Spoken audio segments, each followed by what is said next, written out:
Assalamualaikum warahmatullahi wabarakatuh.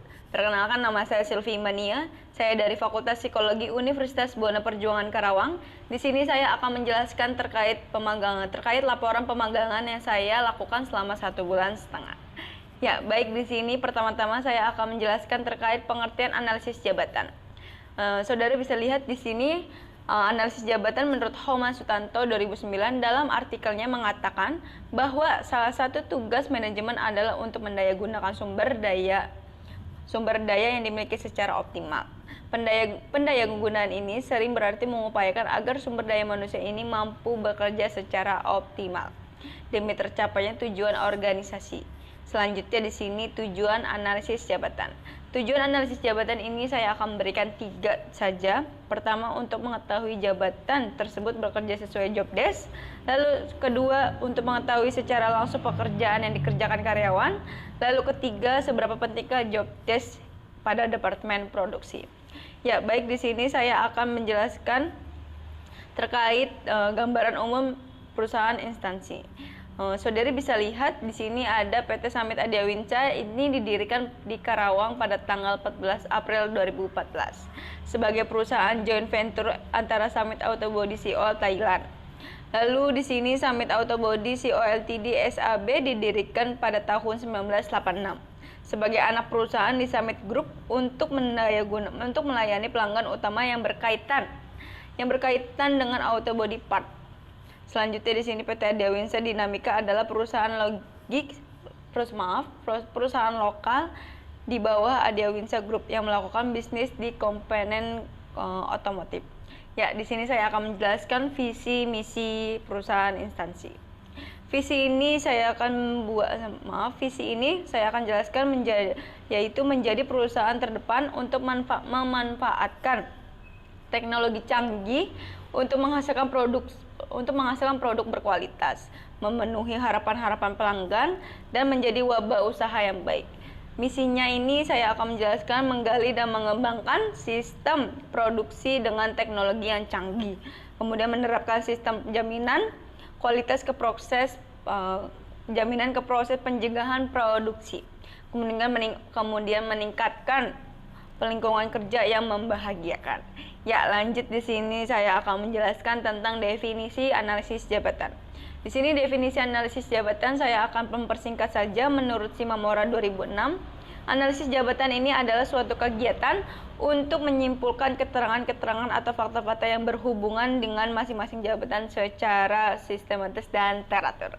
Ya, di sini juga definisi-definisi mengenai analisis jabatan tersebut dapat disimpulkan bahwa analisis jabatan merupakan upaya untuk mendapatkan informasi mengenai suatu jabatan dan syarat-syarat yang diperlukan untuk bisa dapat memegang jabatan tersebut. Ya, lanjut di sini ada metode analisis jabatan. Metode analisis jabatan ini saya akan beri 4 saja. Pertama, metode observasi dan wawancara, kemudian metode kuesioner, ketiga metode angket, kemudian metode catatan harian. Ya, di sini saya akan menjelaskan lebih rinci tugas-tugas yang saya lakukan selama pemagangan ini. Yang saya lakukan selama pemagangan ini adanya coding verbatim untuk jabatan material planning control. Maksud dari coding verbatim ini, saya diberikan tugas dari atasan kepada saya sebuah rekaman, lalu saya mendengarkan, lalu saya mengcoding dan memverbatim. Verbatim dari atas sampai bawah, lalu saya mengcoding dan memasukkan apa saja proses-proses pekerjaan yang subjek lakukan. Kemudian di sini kedua, coding verbatim untuk jabatan operator produksi. Ya, di sini sama saja yang tadi saya jelaskan. Coding verbatim ini saya diberikan tugas rekaman wawancara, lalu saya mendengarkan, lalu saya tulis hasil rekaman wawancara, kemudian saya buat laporan seperti coding. Ya, lanjut di sini saya melakukan dan memeriksa hasil tes masuk kerja. Saya diberikan tugas untuk memeriksa hasil tes karyawan-karyawan pantas untuk masuk di PT Summit Adiawinsa. Kemudian di sini saya diberikan tugas section head warehouse raw material dan planning. Ya, sama saja di sini maksudnya ini saya mengikuti organisasi untuk jabatan section head warehouse row dari material dan planning, dan lalu dipromosikan.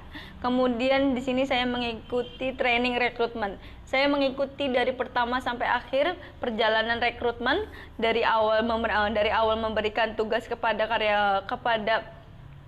orang baru.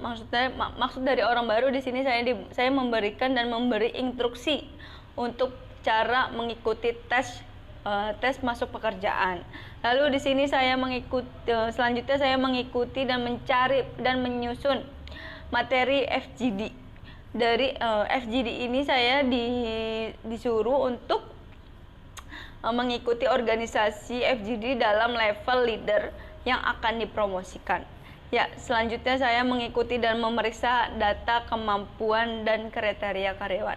Saya diberikan tugas untuk membuat data karyawan dari data karyawan yang sudah bekerja 1 tahun sampai 2 tahun. Ya, di sini uraian pekerjaan. Untuk laporan ini saya mengambil analisis jabatan.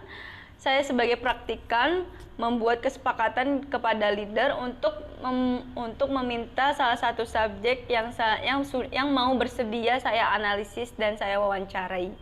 Di sini kebetulan saya memakai subjek yang bernama Khairul Mukmin dengan data-data yang sudah saya dapat. Sebelumnya saya harus mencari data job desk dan job spec terlebih dahulu. Jika sudah saya mendapatkan job desk dan job spec-nya, lalu saya berkoordinasi terlebih dahulu pada pihak leader agar subjek dapat bersedia saya wawancarai dan saya analisis. Lalu di sini saya mengikuti observasi terlebih dahulu. Ketika observasi dan wawancara berjalan, saya mengajukan 2 pertemuan pada observasi dan wawancara. Pertama, saya mengobservasi terlebih dahulu subjek bagaimana dia bekerja dari awal sampai akhir. Kemudian saya menganalisis dan mengobservasi pada line. Saya mengikuti gerak-gerik subjek. Saya membuat dan saya memasuk line dan saya menulis apa saja subjek lakukan selama pekerjaan di PT Summit Adiawinsa. Kemudian pertemuan kedua saya mewawancari subjek.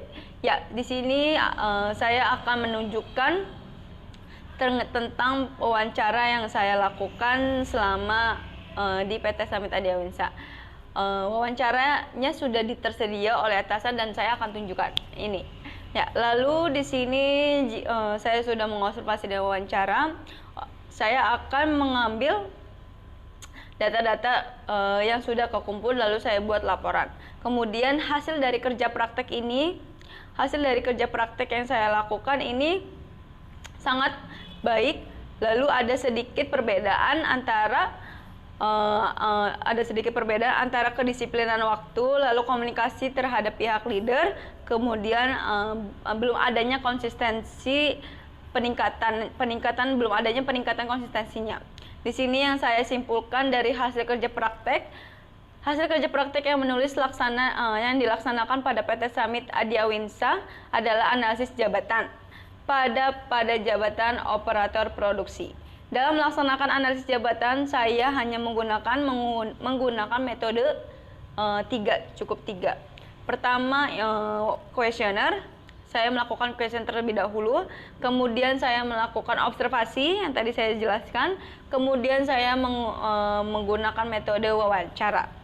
Ya, lalu di sini saya menginput atau mengoutput dari hasil-hasil informasi yang saya dapat, lalu saya kumpulkan menjadi satu. Ya, kesimpulan yang saya buat dan yang akan saya buat dalam saran yang sudah saya observasi, analisis dan observasi, wawancara dan kuesioner. Di sini kesimpulan yang saya buat yaitu berdasarkan hasil analisis jabatan pada PT Summit Adiawinsa yang dilaksanakan pada 13 Januari 2020 pada posisi operator produksi. Peserta praktika menyimpulkan bahwa internal Departemen Operator Produksi terdapat adanya perbedaan cara melakukan pengecekan mesin, adanya perbedaan secara pengecekan kualitas produksi pada setiap individunya. Ya, lalu saran yang saya berikan kepada subjek atau kepada perusahaan tersebut agar lebih ditingkatkan kembali kedisiplinan waktu, kemudian pentingnya komunikasi dalam pekerjaan, Dan terakhir pentingnya meningkatkan konsistensi. Ya, sampai segini penjelasan yang saya buat selama laporan analisis jabatan pada PT Summit Adia Winsa.